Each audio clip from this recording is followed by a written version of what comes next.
Hello મિત્રો, આજે આપણે બનાવીશું પહાડી આલુ।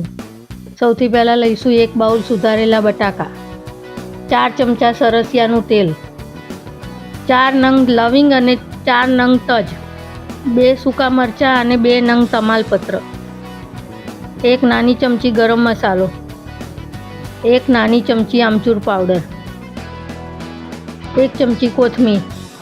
સૌથી પહેલાં પેનમાં તેલ લઈશું અને તેને બરાબર ગરમ થવા દઈશું।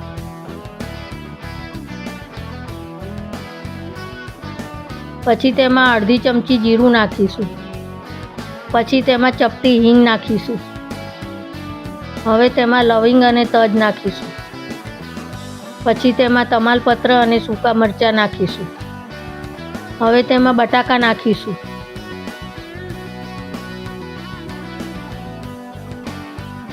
હવે તેને મિક્સ કરી દઈશું।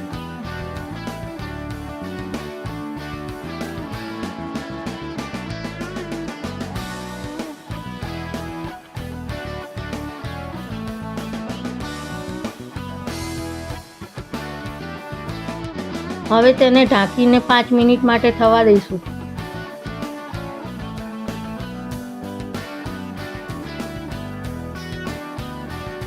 હવે તેમાં સ્વાદ મુજબ મીઠું નાખીશું।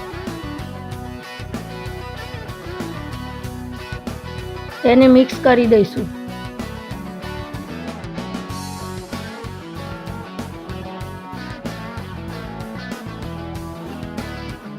હવે ફરી 5 મિનિટ ઢાંકીને થવા દઈશું।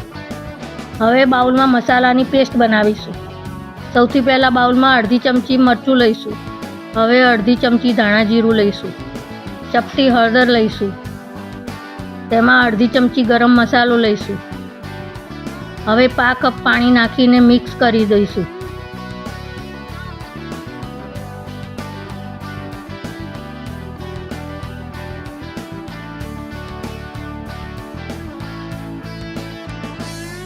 બનાવેલી પેસ્ટને પેનમાં નાખીશું અને મિક્સ કરી દઈશું।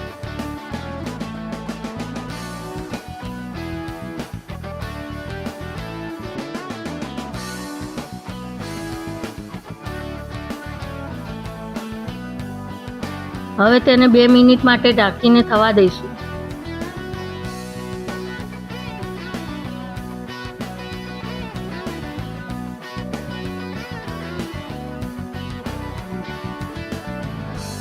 હવે તેમાં આમચૂર પાવડર નાખીશું।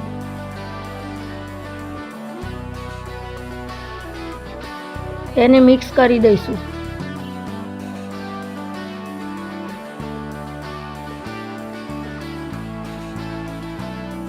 તો મિત્રો, પહાડી આલુ તૈયાર થઈ ગયા છે। હવે તેને સર્વ કરીશું।